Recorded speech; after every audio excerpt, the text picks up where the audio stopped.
page. You can bring your chair right here.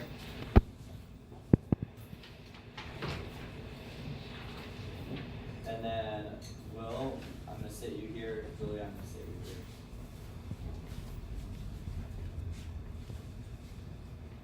Alright, I do want to make sure everybody has paper and pen for notes. By show of hands, does anybody need paper, pen, or both? Is it both for everybody? Yeah. Okay. Just taking a guess. Grab 2 sheets each and then pass it down.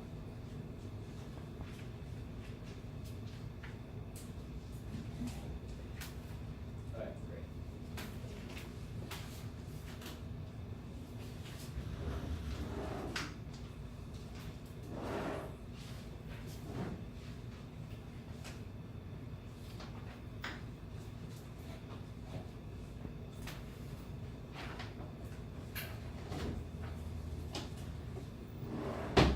Hi, just to review, what you just went through is a pre-screening process. You're the 5 people I decided to spend more time with today. What I'm going to do is spend the next 30 to 45 minutes going over all the details of the position, getting to know you guys better, and making the more final decision. This part of the interview is where I'm going to base the majority of my decision. The main things I'm looking for are communication skills, note-taking, and people who take initiative to go ahead and stand out and answer questions throughout the interview process. If I do ask you to leave at some point during the interview, don't take it personally. It's not going to work out for everybody in here. And if you have any questions, go ahead and write them down. I'm very confident I'll answer any questions that you have during the interview process. If I don't, I'll be more than happy to answer it one-on-one at the end when I pull you back. After this, I'll meet with you one at a time, so you're going to know whether or not it worked out in your favor today, so you will get the courtesy of a final decision. You won't have to wait on a callback or anything like that. The first question I am going to ask, and this is just by a show of hands here, who here has been in a group interview before? Okay. Anyone can feel free to speak up and answer. Why do you think I have this part of the interview in a group setting? Okay. Any other ideas? Sure. And not only lets me see how you communicate with me, but also how you communicate with other peers and applicants in the room as well.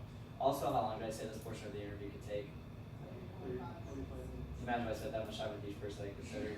So as the interviewer, it saves me a lot of time in the process too.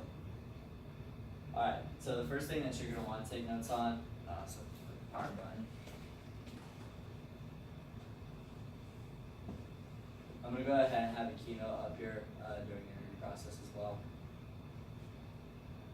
Now, if you're taking notes, our parent company is Cutco Cutlery, which was founded in 1949 and is headquartered in Olean, New York.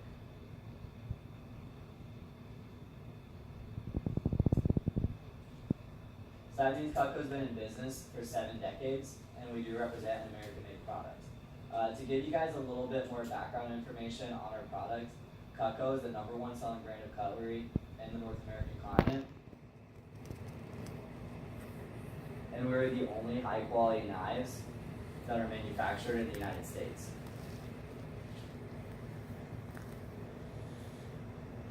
Now, it's a pretty popular product among middle-aged people. Everybody knows, has friends whose parents own the product. Most college kids don't know it because normal kids don't really talk to their friends about what kind of knives their mom has. Now, the main selling point behind the product is the guarantee. It is a very high quality product. However, the main selling point is the guarantee, and we have what's called a forever guarantee. If the product ever breaks, it's a free replacement. If it ever goes dull, it's free to sharpen. Now, as far as our company is concerned, Vector Marketing, we were the marketing arm for Cutco. We were founded in 1981. Now, in the year we were founded, we sold about $750,000 for the year. By 92, we grew to $50 million in annual sales. And over the last few years in a row, we continue to produce over $250 million each year.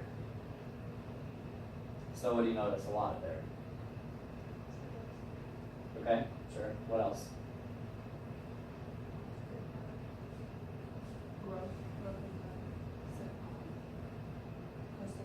All right. So what are some advantages of working with your own company? There's always room for moving up and working with over the broader year. Okay. Sure, a little stability in today's day and age when a lot of companies have been stagnant or laying people off. We've continued to sell more every single year as a company, even through 4 different economic recessions that the company survived. We continue to produce more each year. Now I do want to say we only promote from within. Everybody working in the company start out as a sales rep and work their way up. Even the president of the company started out as a sales representative and worked his way up too. I started working with the company over 6 years ago in the Orlando office. The reason I am in the position I am today is because it's something I've worked hard and earned over time.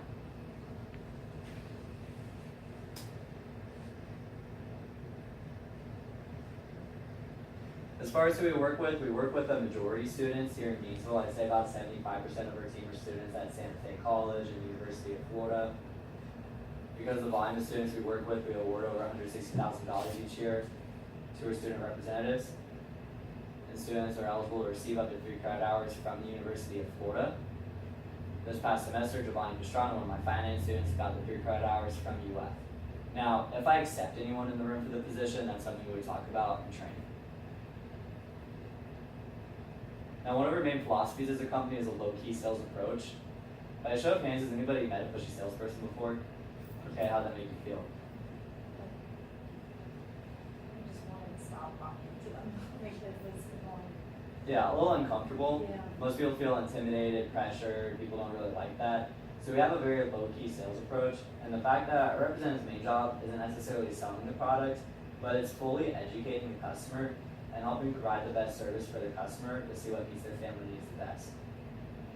We've had some customers continue to buy from us for 30, 40, some of them 50 to 60 years. So to continue to deal with them ethically and maintain this positive relationship is very important to me. I won't bring someone onto the team unless I feel confident that they can represent the company in a low-key manner. Now, as far as our product line goes, by show of hands, does anybody own Cutco or know someone who owns Cutco? So a few of you guys do. Like I said, it's a product that everybody knows people whose families own the product.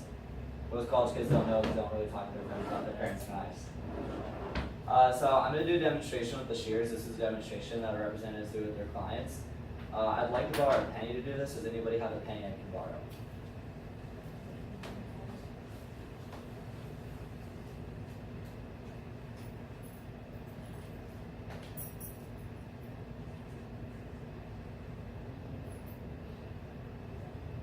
Thank you. Alright, so this is a demonstration that our representatives do with their customers.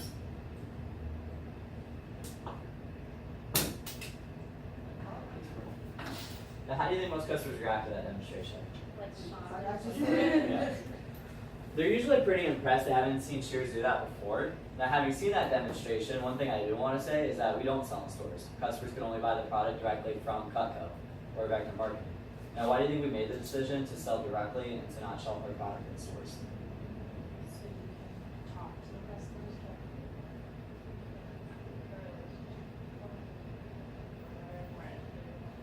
Okay. So you can get like more sales rather than there's a lot of competition out of the marketing now. Okay. They can show the product in person so that way the customer can see the value in the product. But for the most average person walking down the aisle, if they saw our shears at the high markup price, next to $2 one-channel scissors, what would the average person buy? It's not a bad thing. It's consumer psychology. Everyone wants to save money, but they don't realize they end up wasting more money long term through maintenance and replacement. We could also bring down the price dramatically. Our retail price would be doubled if we were sold in a store. When a product is sold in a store, normally it has to cost more because the store needs to make money. So do the wholesalers, transportation services, etc. And the biggest expense is going to be the advertising. So we reduce all of that and sell the product at half the price it would be if sold in stores to make it more competitive. Now the main product is the cutlery. I'm going to show you an example of one of our knives.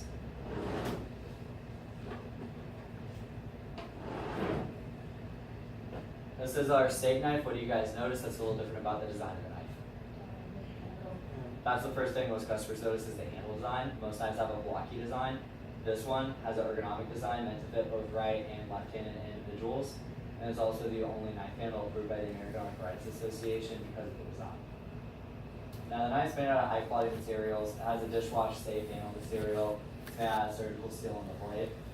I could talk all day about the different materials we have, the different materials that competitors have, but at the end of the day, what's the most important thing I should do?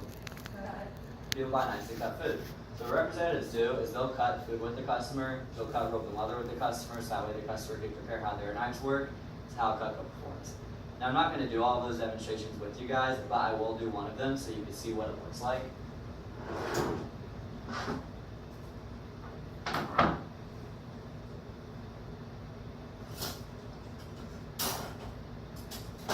So this is an example of a cheap Walmart knife somebody would buy for a couple bucks.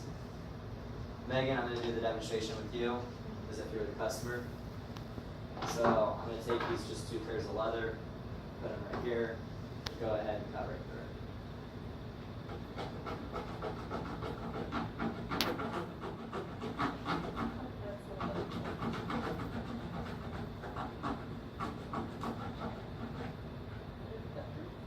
We got through the top there. Okay.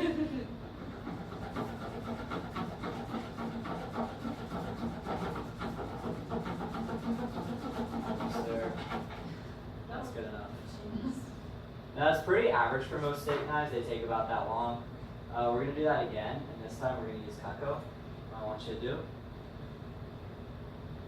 Here, to make it easier, we're going to do this one. Alright, just cut it right there. How much quicker? That felt good. If you start here, most people do it in one stroke. Now you're going to notice that I didn't do the cutting, instead I had an applicant do the cutting.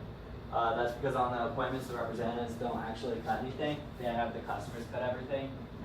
Megan, why do you think we have the customers do all of the cutting instead of the representative? So they can see for themselves that it works. It's like not a joke, like it's not really. Okay, they can see it's legitimate. We're not using Yeah. any hoax rope or hoax leather. The rep isn't faking the pressure they use when they cut the leather or cut the food. So the customer can see for themselves how the product works. And if someone gets a feel for something and they like it, they're going to probably end up buying it. We sell much more than just cutlery. We have a wide variety of products we sell, from kitchen tools, gadgets, hunting and fishing tools, even some golfing tools, a variety of cookware. Has anybody in the room by show of hands heard of K-bar before? K-bar is a brand of military knife. Soldiers of the United States military use K-bar as a combat knife. Cutco owns and manufactures K-bar in our factory and supplies the government with the knives used for combat knives.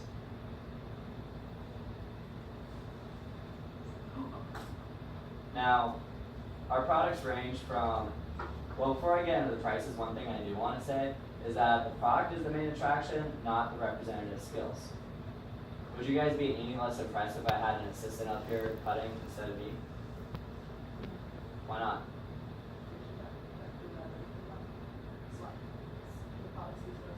It's always going to cut the same way. No matter who's using the shears, it's always going to cut the penny. And besides that, the representative doesn't even do any of the cutting, the customer does everything else. So because of that, I'm not necessarily looking for someone with sales experience. It's always helpful to have, but the main thing I am looking for is somebody a customer to feel comfortable meeting with and explaining the product to them. And more importantly, someone that would fit in with our growth and goal-oriented culture that we have here. As a matter of fact, how many of you feel like if you show the product to someone you know likes to cook, they probably try to respond? Right. Now, we have a market niche, as the fact most people don't have good knives. And when they see the demonstration, they're normally pretty impressed and decide to buy anyways. Now, a customer could buy an order as small as $30 or as large as $3,000. Now, obviously, that's a pretty low example and a pretty high example, so I'll go ahead and share our averages. If you're taking notes, our national average order size is $300, and our national average closing percentage is 60%. So our national average order size is $300, and our national average closing percentage is 60%. Now what that means is the average person I bring onto the team, if they did 10 appointments, they probably make 6 sales, because 60% of 10 is 6. They'll probably get some small sales, they'll probably get some large sales. I'll average out in the middle, right at 60%, so they probably sell 6 out of 10. Now the reasons for our high average order size and closing percentage is because of the way people can get the product. We accept almost all forms of payment, from debit, credit, check, etc. And also people could split their orders into 2, 3, or 5 interest-free monthly investment options. So for example, you see somebody who got a $300 order, they could choose to split that up to be only $60 a month over 5 months with no interest added at all. Anything that makes it more affordable to people in our target market? Definitely. That combined with the fact that we don't sell to college students, we sell to very middle-aged adults. So most of our customers fit into these three categories. Most of our customers are homeowners, married, and 30 plus years old. So again, our target market are people who are homeowners, married, and they're 30 plus years old. We have a little nickname, we call them HM3s. Paige, why do you think most of our customers tend to be HM3s? Probably because the typical college student doesn't go home and cook all these kinds of dinners, especially when you're married, you have kids, you're cooking for your kids, you're cooking for your family, you might have friends, so you're typically need this kind of company to help you out with those things. Okay. They cook the most, so they use the product more. They typically have a family they cook for, they have a higher need to cook more often. They can also afford the product too. So most HM3s who see the product, they end up buying it, as opposed to your average college student who could live with a plastic fork and microwave if they wanted to. Most college students can't really afford the product, and if they could, they'd rather spend their money on entertainment or going out and not high quality housewares. As opposed to your average middle-aged mom is more excited about spending money on a high quality houseware product that will last them a long time. You normally use the analogy to compare it to basketball. It's pretty easy to get a layup. You don't really need basketball experience or practice. And it's the same thing when someone does an appointment with an HM3. They could botch the appointment, but if they cut a couple things, your average HM3 still buys. Now, we don't do any door-to-door sales. We don't do any telemarketing or cold calling.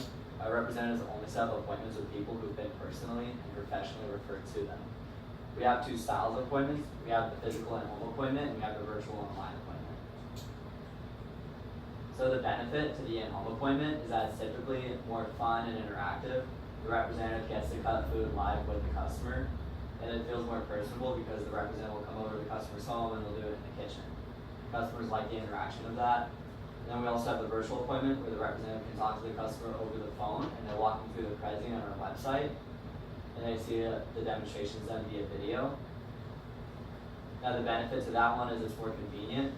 Here in Gainesville, a lot of the students we work with don't have cars. So a lot of students find that they like the virtual appointment because they can do that on a computer and they don't have to worry about transportation for that. Now they have the same exact averages, whether an appointment's done in-home or virtually online. The averages are exactly the same. The difference is going to come up to the representative's preference and what makes the most sense. In Gainesville, we're one of the top offices when it comes to virtual appointments because of the fact a lot of out-of-town students without cars do virtual here. Now, either way, an appointment will last 45 to 60 minutes. If you're taking notes, I'd jot that down. The average appointment will last 45 to 60 minutes. It's going to depend on things like chit-chat.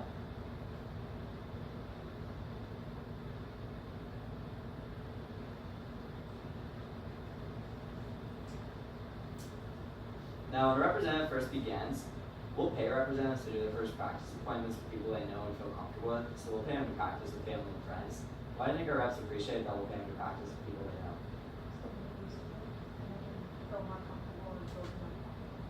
Okay. Most people don't have marketing experience. Most sales experience I found people have are typically running a cash register. So the average person would be very nervous through their first hour-long appointment in front of a total stranger. It makes them feel a lot more comfortable that we'll pay them to practice with someone they already know and feel comfortable with, like their mother or some other family friends that they have. For people not from here, we have the Going Home program and the virtual program when it comes to practicing. So if somebody's from another city in Florida, we'll pay for their gas expense if they wanted to go to their hometown and back to practice in person. Or if they prefer the virtuals, they could do the practice appointments completely over the phone virtually, which is helpful for people that know people all over the country. Now, if I decide to select anybody here for the position, that's something that we would talk about in training.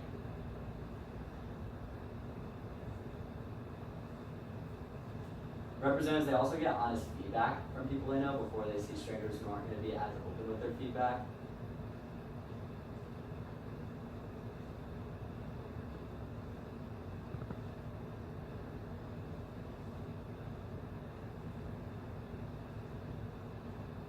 Now, word of mouth is known as the most powerful form of advertising. Any idea why word of mouth is known as the most powerful form of advertising?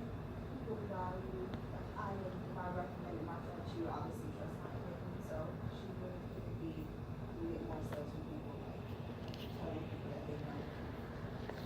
It's a trust factor. People are going to trust what other people say and what other customer reviews say more than they're going to trust a random advertisement. Especially if those customer reviews come from family and friends.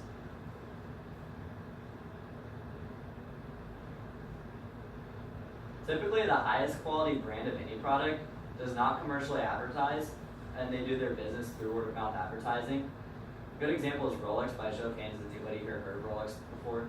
Right, everybody? When was the last time you've seen a commercial for Rolex? Actually, the first Right. time. The first time. And most people never see a commercial for Rolex. They do very, very minimal commercial advertising, but the reality is it would be a waste of their money to run a lot of commercials because everybody already knows what Rolex is. And if anybody was looking for a high quality watch, people know Rolex is a company to look into. And it's the same thing with cars. You're never going to see a commercial for a Ferrari or a Bugatti because everybody already knows they're the highest end luxury cars. Anybody who didn't know that would find that out upon research. We work on the same principle. We don't commercially advertise, one, because we don't need to.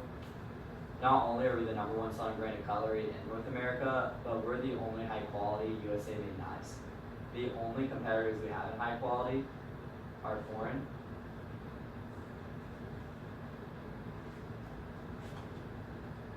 And 1 out of 6 homes already have the product in it, so again, the demographic we sell to, middle-aged women, most of them are already a little familiar with it.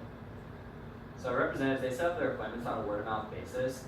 I train representatives on how to ask for referrals at the end of each appointment they do. The reason customers will always feel comfortable referring other people to the representative is 1, that's how they heard about it, so they're used to the process and they're expecting it.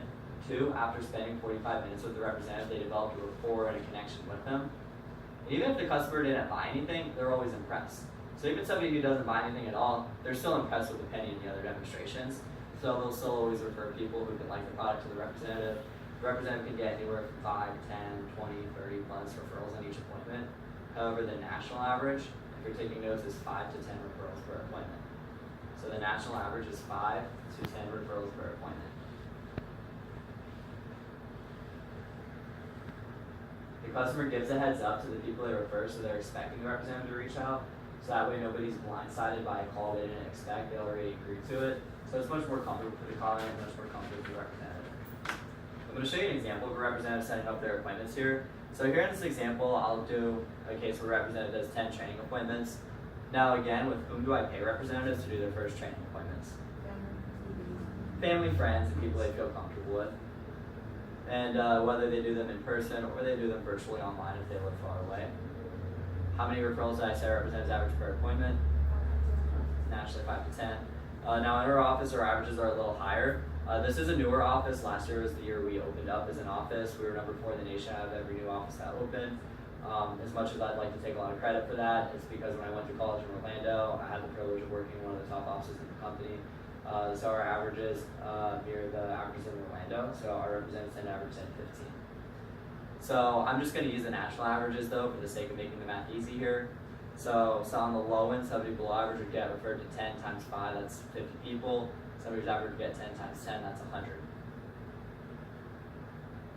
Now again, the customer gives a heads up to everybody to refer to the representative. Here's the case, after representative doing 50, they'll have hundreds more. Now as you can see, it doesn't take long for a representative to get a lot of people. So most representatives have many more people they can reach out to than they even have time to fit in their schedule each week. When a representative is referred to has over 100 people you can reach out to, do you think they're going to contact everybody or set up an appointment with everybody? No one has time to do 100 appointments a week. So representatives pick and choose with whom they want to spend their time. So when a representative has that many people they could reach out to, how do you think they pick and choose with whom they want to set up an appointment?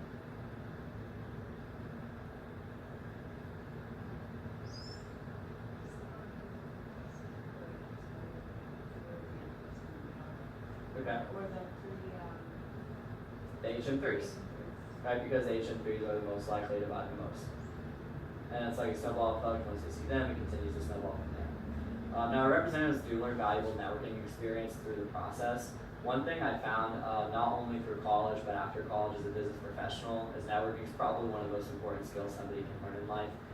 We've all heard the saying before, it's not about what you know, a lot is about who you know.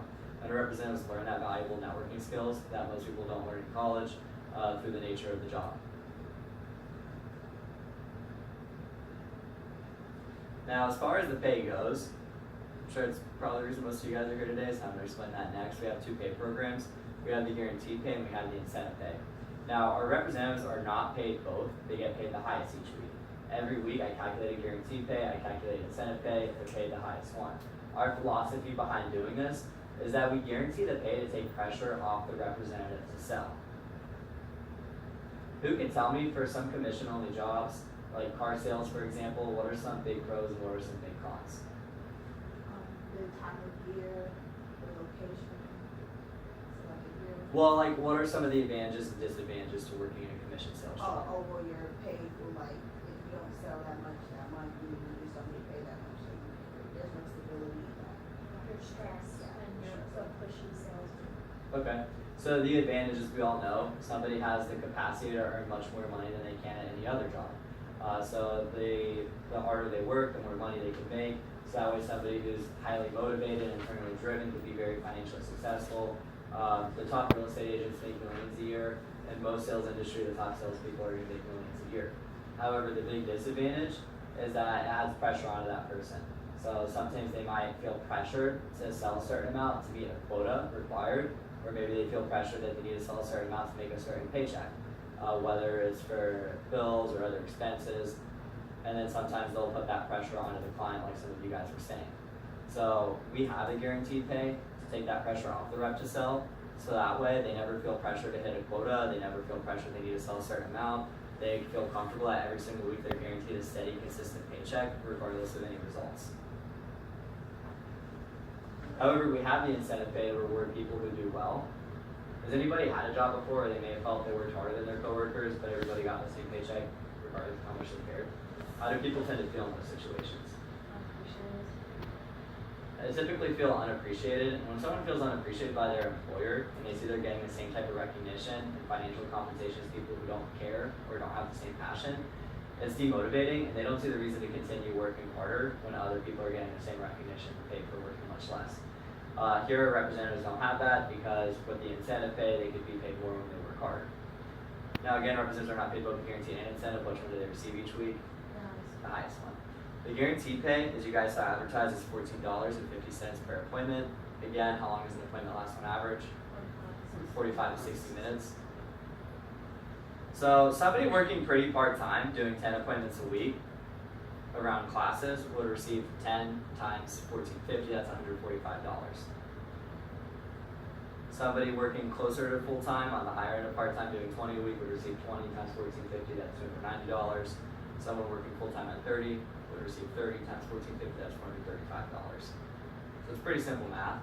Now I only have 3 conditions in order to give the $14.50 per appointment. The customer just needs to be over 30, they need to be working, and it needs to be done one-on-one.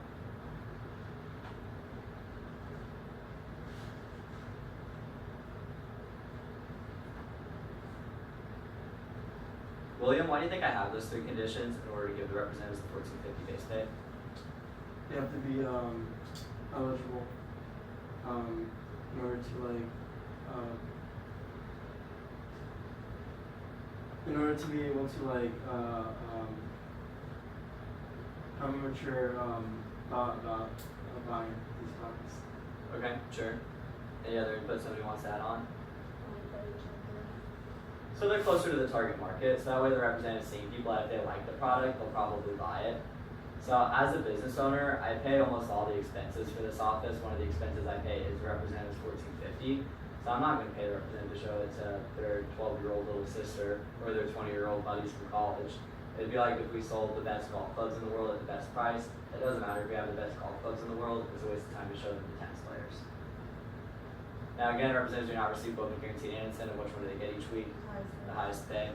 So the incentive pay is a commissions rate based on cumulative career sales. The longer somebody's worked here, the more they sold, the more money that they'll make via the incentive pay. When somebody's brand new, they'll make 10% of what they sell. When somebody sold $1,000, they'll make 15%. When someone sold $3,000, they'll make 20%.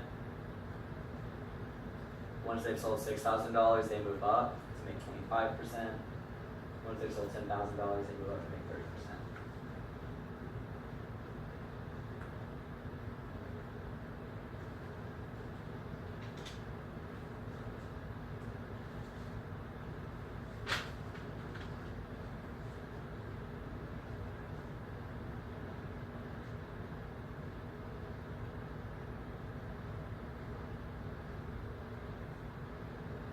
Now, once a representative hits a certain level, it'll never move back down because it's based on cumulative lifetime career sales. So for example, once somebody sold $10,000 and they make 30%, nothing can change that, right? They'll never go back down to make less than 30%. The amount of time varies for each person. Typically for students during the school year, they'll take a couple months at their $10,000 promotion because most students work very part-time around their classes. Somebody working full-time will normally hit the $10,000 promotion in as little as a few weeks because they're working a little more. Most people do hit their first promotion within their first weekend on the job. A lot of people their first day, as you can tell, it's only 3 average orders to hit the first promotion and make 15%. Now again, they don't get paid both. Which one do they get each week? Okay, so I'm going to show you an example of how these pay programs work together so that way it's crystal clear. And I would jot down the example in your notes. So we're going to look at Rep A. I'm going to say he's brand new and he does his very first 10 appointments. So what is his guaranteed pay? Right, so 145 10, that's 350. And again, how long is an appointment last on average? Yeah, 45 to 60 minutes, less than an hour. Who can remind me what's our national average closing percentage or national average order size? And average order size? Okay, so for 10 appointments, I'm going to say he's average and sells on 60% of them. So that means if he's average, he'll probably have 6 people buy and 4 people not buy, so that's 6 sales. For the $300 average order size, he's going to get some small sales, and he's also going to get some large sales. If he's average, he'll be right in the middle at 300, and 6 times 300 is $1,800. Now, I'm going to say he's average. I'm not going to say he's anybody's very impressive, but I'm also not going to say he's very below average. I'm just going to say he's right in the middle and sells $1,800. Now, I'm not going to do any very complicated math with you guys, but this will be the most complicated. So the way his pay works is it's going to be tiered. So what that means is that his first 1,000 he sold, he made 10%. And then he had a pay raise, and then he made 15% on the remaining $800. You guys can still see on the board what those levels are. So again, for his first $1,000, he made what percent? 10. And 10 of 1,000 is 100. And then because he sold 1,000, for the remaining $800, he made 15%. 15% out of 120. And we're going to add those together, so his incentive pay this week was $220. Now, did that make sense there? Does anyone have any questions on how I broke down that math? Great. So what's his first paycheck? 145 or 220? And why is it 220, Maya? Because he got the highest one.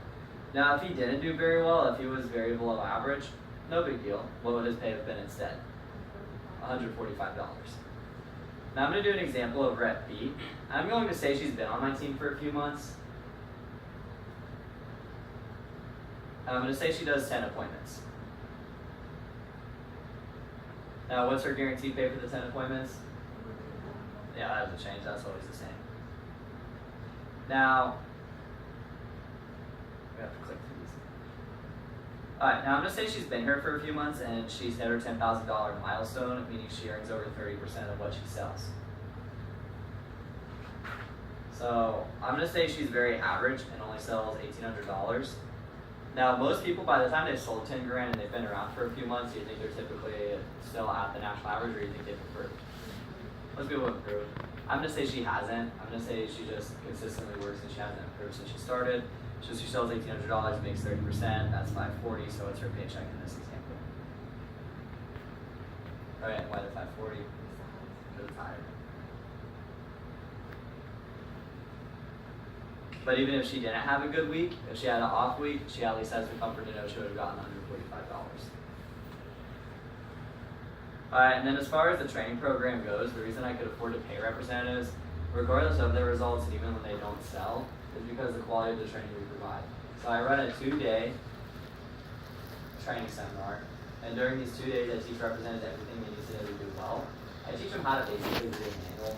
Most people come without any sales experience, so I make sure they know everything they need to know about any types of sales experience. They basically start off reading the manual word for word, and we'll teach them some other skills like consumer psychology, scheduling, etc.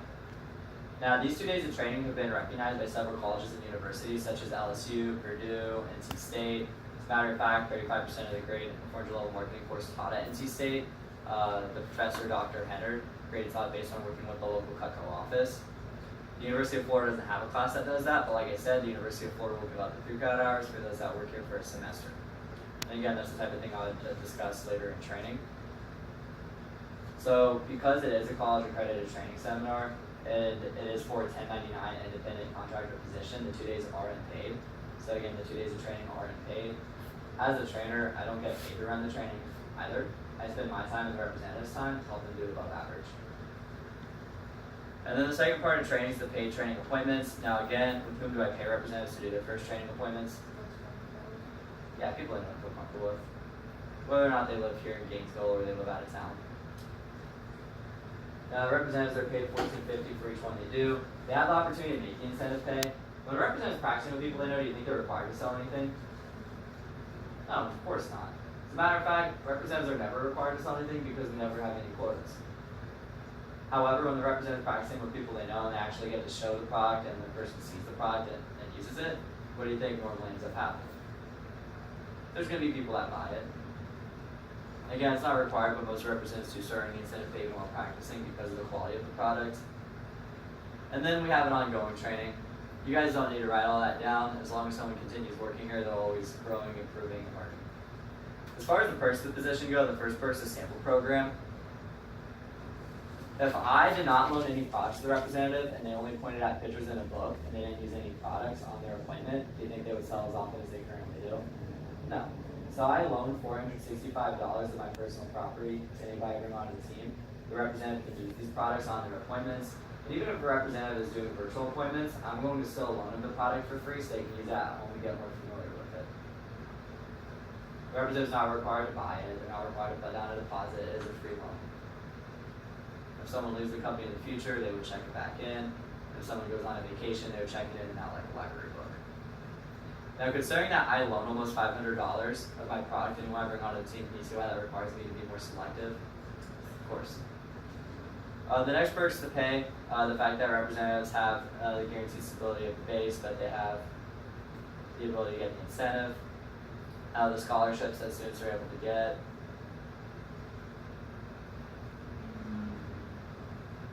And I'm just going to talk about experience next.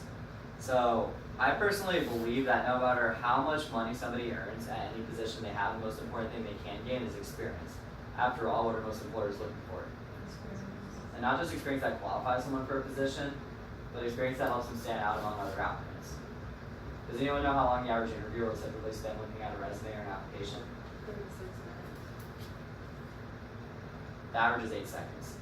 So to put it in perspective, most entry-level locations are going to take many applications every single week. We're taking about anywhere from 200 to 300 applications every week right now with all the new students here. So obviously we don't have time to just look through every single one in detail. So when an employer has a large stack of applications, most of them are going to spend a couple seconds looking at each one. When they spend that 8 seconds on average, what do you think the thing they're looking for is? Experience. We've all heard the catch-22 about how important the right type of experience is to get the right type of job. Last year, NSNBC did a study and found that only 21% of college graduates received a job upon 6 months of graduating. And out of the 21% that did, a fifth of them were underemployed, meaning they got a job outside of what they studied, experience being one of those differentiating factors. Now, I take a lot of pride knowing that our representatives get experience that helps them stand out. Our representatives learn not only qualitative skills, but they get quick quantitative information on their resume, such as sales made and office ranking. But they do learn intangible skills